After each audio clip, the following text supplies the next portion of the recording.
This is Dr. Sabyasachi Pramanik, Associate Professor in the Department of Computer Science and Engineering, Hardware Institute of Technology. Today I am going to discuss on the topic flip-flop.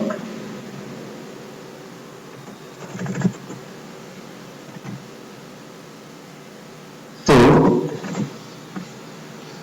we can discuss that in the combinational circuit, the output at any point or at any time depends only on the input values at that time. But in case of a sequential circuit, the output will depend on the present input values as well as the output values at that instant of time. Suppose in this diagram, we can see that x1 is to x2 and up to xn, these are the inputs, and this z1, z2 up to zn, these are the outputs. So what happens here is that also some outputs are fed back to the input. So what is the feedback? The feedbacks are the y1, y2 up to n values. So here n is the memory element. It can store 1 bit of information. So the bit that is stored over here, that is again taken as the input and the output will come as the next state. During the first time when the output, that is the output at time t. So after giving the feedback, the inputs that we apply, and during that time the outputs will be the output at time t plus 1. So here this is the combinational circuit and the entire diagram is the sequential circuit. Now sequential circuits are of two types, that is the synchronous or the clocked or the asynchronous. so in synchronous sequential circuit, Synchronization is actually achieved by the timing device that is called the master clock generator, and it generates a periodic sequence of clock pulses. And in the asynchronous sequential circuit, events occur one after the another and there is no need to wait for the clock pulse.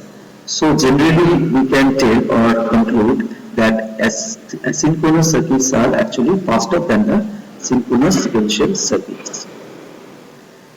So the next topic that we will be focusing on is the latches. So what is a latch? A latch is nothing but it is the simplest kind of a sequential circuit, and it has two states, that is state 0 and 1.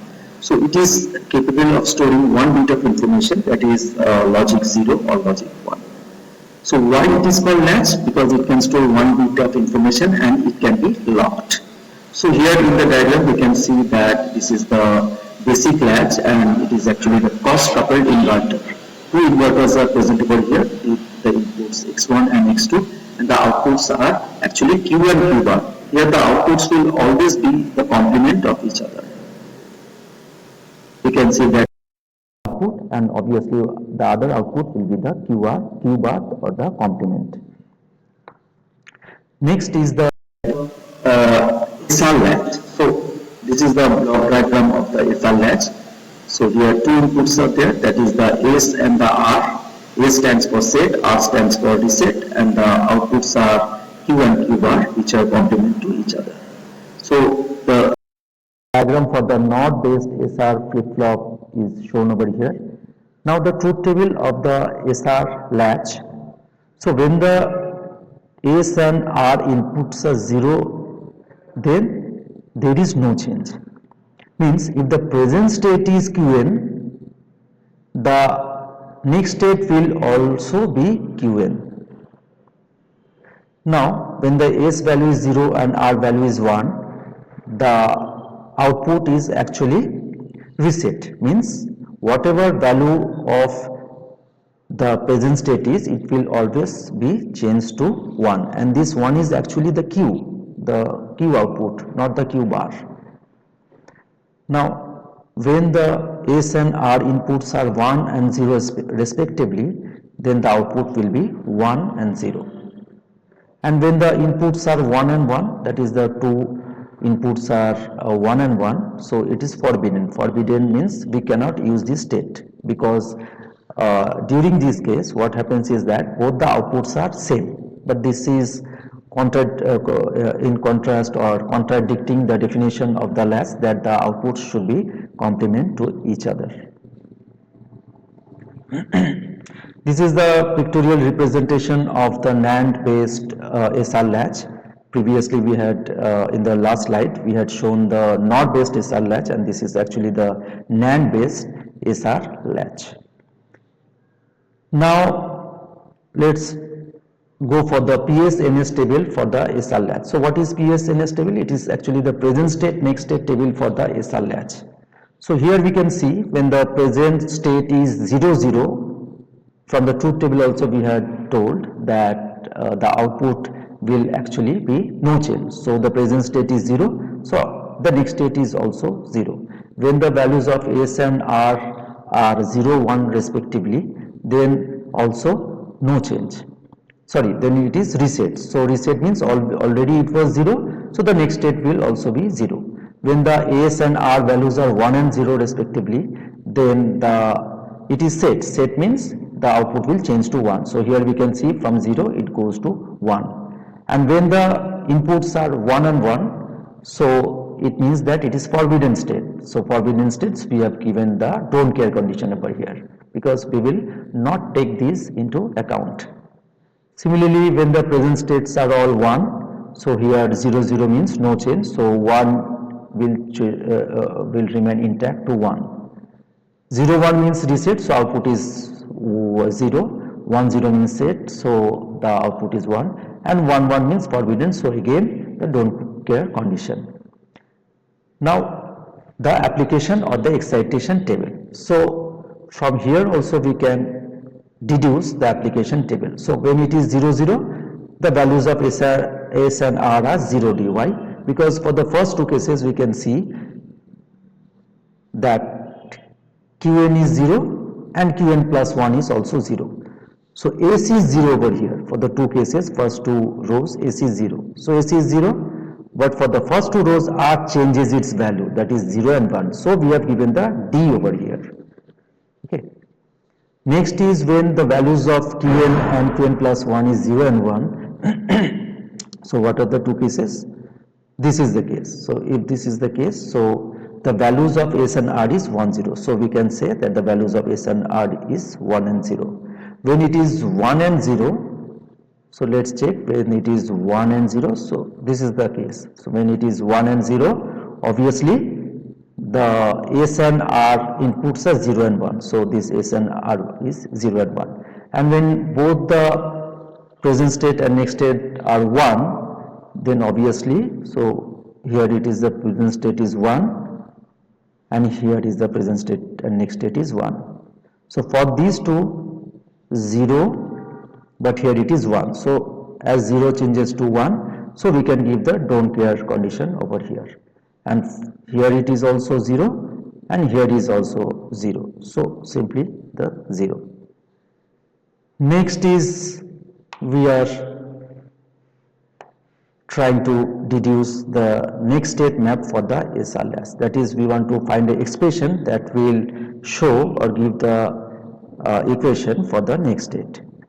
So we will build the K map, we will draw the K map and give the inputs of the K map. So 8 cells will be there because 3 variables are there. The 3 variables are S, R and Qn. So 2 to the power 3 is 8, so 8 cells should be there.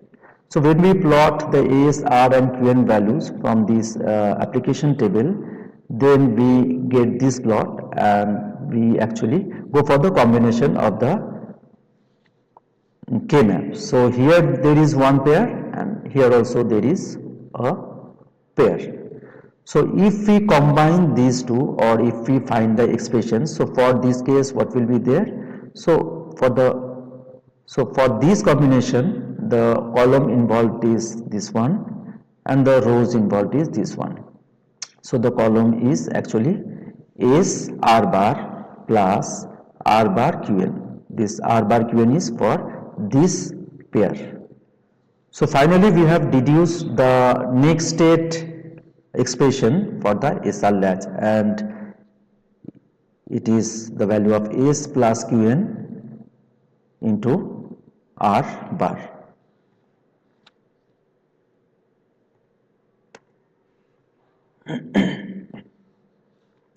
Next is the So what is the difference between a latch and a flip-flop?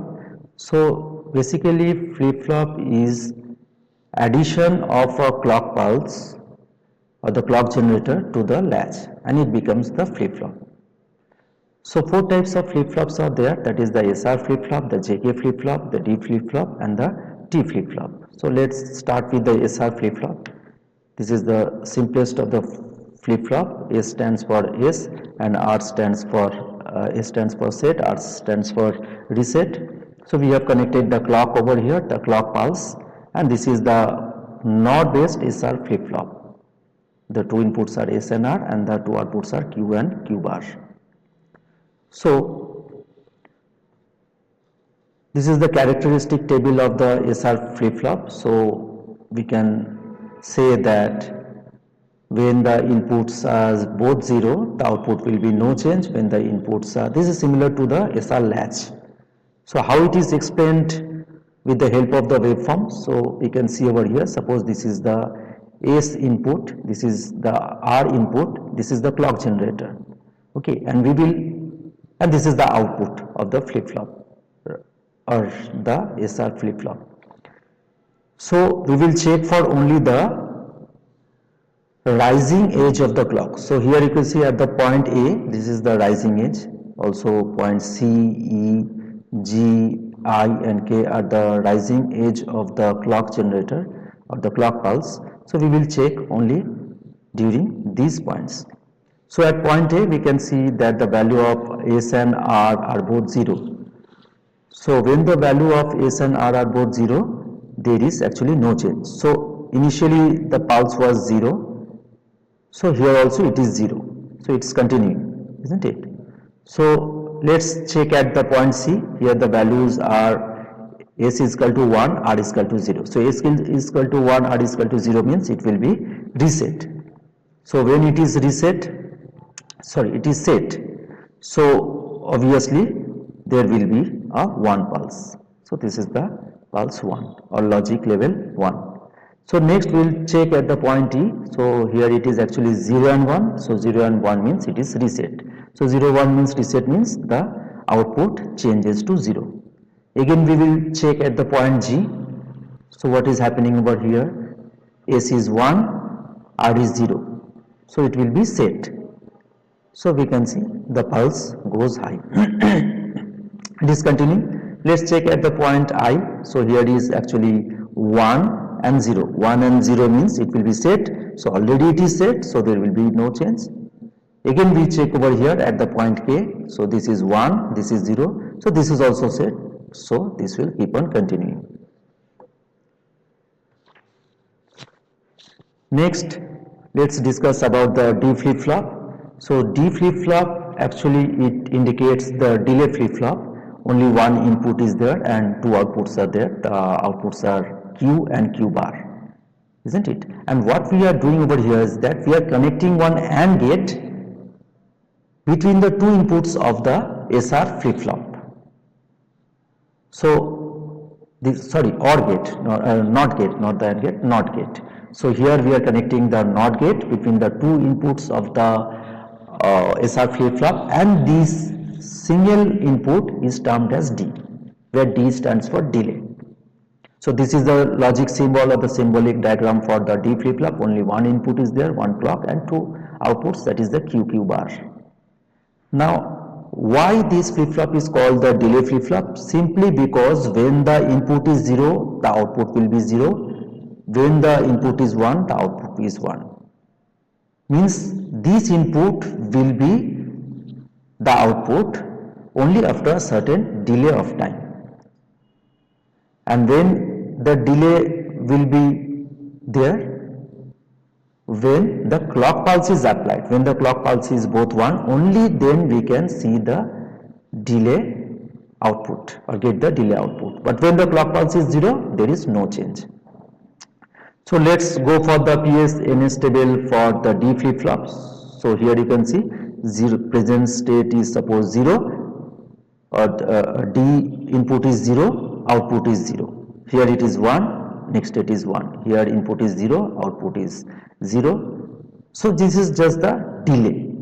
delay by a certain fraction of a time.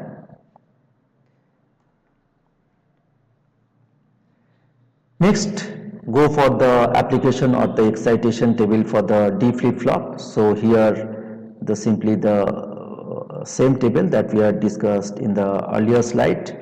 Now here also we want to deduce the equation for the next state, and that is called the characteristic equation for the D flip-flop.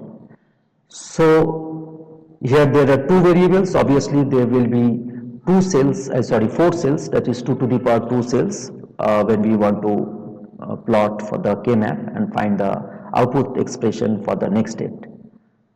So this is the combination, one pair is there, and from this K-map we are getting that the next state value or the characteristic equation is simply D. So this shows that the next state follows the delay input, and this is actually shown by the characteristic equation.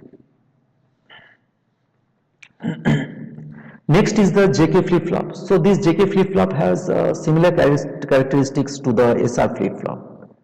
This has the similar characteristic to the SR flip-flop. But the difference is that the indeterminate condition of the SR flip-flop that was present over there, and we had got the action as a forbidden state or forbidden, but it is permitted over here, and that 1-1 condition, the output is actually toggle. Toggle means when the 1-1 inputs are applied, then the flip-flop keeps on toggling or changes state. That is, once it is 1, and on the next next state it will be 0. So this keeps on changing 1 and 0. So the first 3 rows is same to the SR flip-flop, that is no change, reset and set. Only the change in the last combination is that is 1-1 is actually toggle. Toggle means given bar, because if it is 1, if the present state is 1, the next state becomes 0, again the next state becomes 1. So this keeps on repeating continuously. Now we can see the waveform of the JK flip-flop. So the waveform over here, we can see that here also we check these points, point A, point B, point C, E, because these are the rising edges of the clock generator. So we will check only these points, because here only we actually might get the change. So let's check at point A. When the value of j is equal to 0, k is equal to 1, so 0, 1 means actually it is reset. So see over here, initial state was 1, so it is reset. So let's check at point C. This is 1, this is 1. 1 and 1 means toggle. So it was 0, so it is toggling or changing its state 1. So at point E, what happens? Both are 0. So when both are 0 means no change. So this keeps on repeating. So we check at the point G. This is 1 and 0. So 1 and 0 means set. So this was already set. So this is continuing. So at point I, both are 1. So again toggle. So it is changing to 0. Here also it is 1 and 1. Again toggle. So it is again going to state 1. So previously, as we had got the PSNS table, so here also we plot the PSNS table for the JK flip-flop. And this is the excitation table for the JK flip-flop, the same thing that we had discussed in the SR latch. So 0, 0, there is no change. No change means 0 changes to 0, that is no change. When it is 0 and 1 means it is reset, so output is 0. When it is 1 and 0, it is set, so output is 1. When it is 1, 1, it is toggle. Toggle means present state is 0, next state is 1. Present state is 0 means at time t, the output is 0, at time t plus 1, the output is 1. So again at 0, 0, there is no change, so 1, here also out next state is 1, so no change. So here this is reset, isn't it? So this is 1 changes to 0, next it is set, so this 1 is already 1, next it is toggle. Toggle means 1 changes to 0. So next the application of the excitation table that we get from the PSNS table. So it keeps the same. So when these two are 0, these two is 0, J remains same 0, only K value changes. So we have given a D over here. So hence we deduce all these rows of the application table for the JK flip-flop. Now we will try to find the characteristic equation of the JK flip-flop. So the characteristic equation is Qn plus 1 equal to, so here also we plot this table in the K map, and as 3 variables are there, so 8 cells will be there. So we here also we get 2 pairs, this is the first pair and this is the second pair. So the output expression or the characteristic equation of the JK flip-flop will be JQ bar plus K bar Qn. Okay. Okay, thank you.